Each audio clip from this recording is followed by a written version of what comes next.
Hi, everybody. Welcome back to Morant's Rants. Plenty of good information, a little bit of motivation, a whole lot of truth, no financial advice. I want to tell you guys a story about a company called AMC. I know a lot of you guys are invested in this company for whatever which reason you think that it's been manipulated beyond belief. I'm going to tell you, you're probably correct. The unfortunate part is you're not going to win. You can't win. It's a game that is not meant to be won. AMC was brought to public in 2012, December 19th, 2012. When it came public, it was already set up and destined to fail, but from within. It has nothing to do with retail trying to revive it. I'm going to show you this. Now, these are all assumptions I'm making, correct? Or maybe they're backed up by facts. So right here, this is the opening prospectus of AMC, which at the time when I looked at it, I was like pretty intrigued. I was like, this is really nice, and it makes a lot of sense. They're going to sell 18 million shares to the public at $18 a share. The profits from that, which would have been $314 million at the time in 2012. The issue I have with this filing, and I see that profit of $314 million, is that AMC at the date of this filing already had $2.1 billion in debt. They were already a distressed credit haven. Distressed credit investors were looking at AMC to go public so they could do exactly what they did. The reason why they went public was because there was more liquidity to suck from the, retail shareholders. You guys have to know where they hang out, how they take advantage of you via these companies. They can do it via post-bankruptcy. I'll give you an example. HYMC, the gold mine. It goes bankrupt. Once it's bankrupt, you have a distressed credit investor like Mudrick walk over. They develop a SPAC company called MUDS. They bring it back to public. When they bring it back to you, it has a value of $10 at that point. They now suck the liquidity out of it. It's all gone again. But remember, they do this by positioning individuals on the board. Now, once it's all sold off, they go ahead and find a new CEO. They find a new board of directors. And then they find a new deal. And they find liquidity again in a bond deal. And they suck it right back out of you again. So, if you see what's happening with AMC in the past, before it ever became public, we're going to go down to page 20. Okay. Remember the 300 million that I'm telling you about.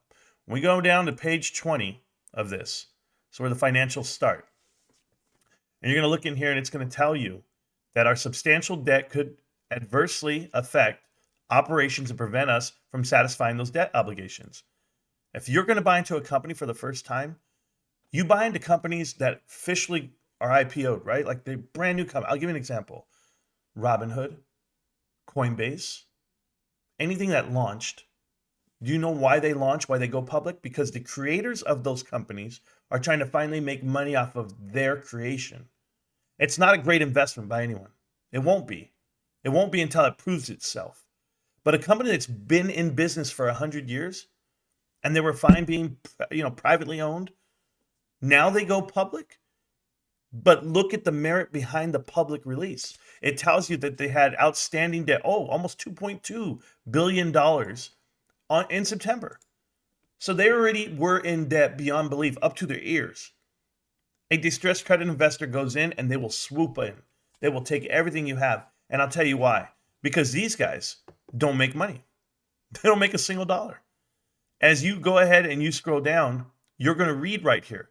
We have had, right here, guys, we have had significant financial losses in the previous years.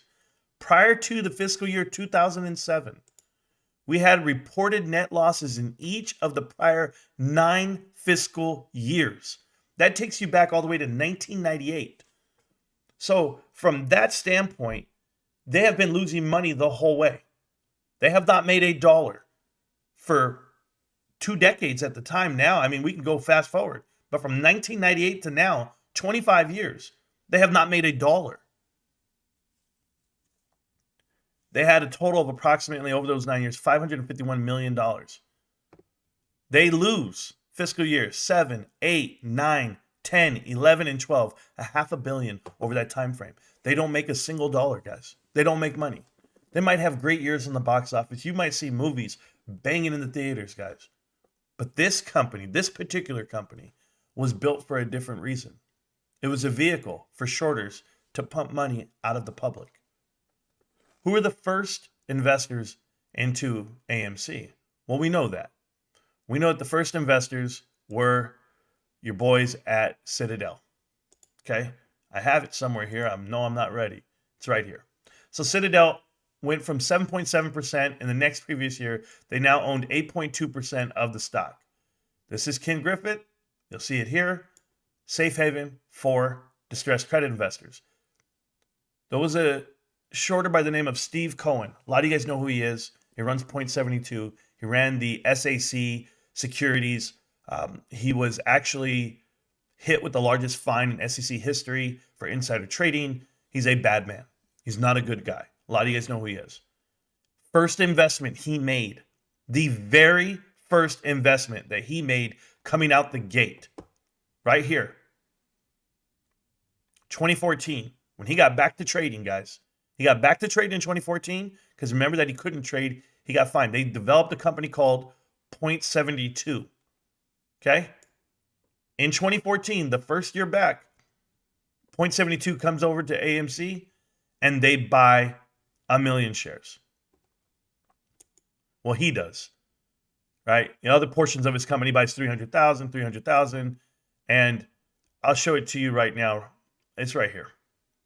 So right here in this filing, and go look at it, in 2014, July 18th, the minute they're ready to go live, the minute he can get back to trading, he goes right over to Ken Griffin's breadwinning piece, and they do 370,000 shares.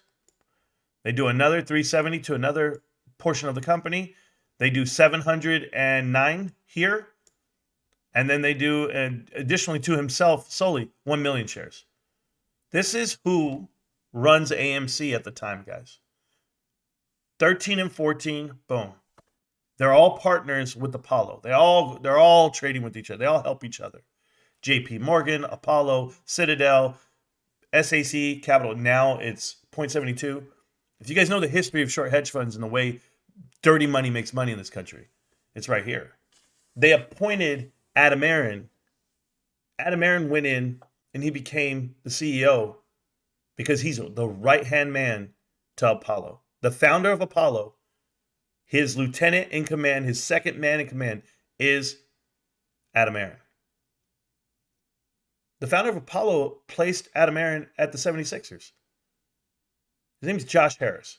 Go look him up. And go look up that connection. Now you have Adam Aron walking in here, doesn't have a day in this industry. And the minute he walks in, he takes whatever credit they have, whatever equity they have, and he puts it on 2 dead movie theater companies and pushes this debt all the way up to the breaking point where you can't recover. After Wanda finds out what the hell is really going on, because they don't even know. They're getting outmaneuvered.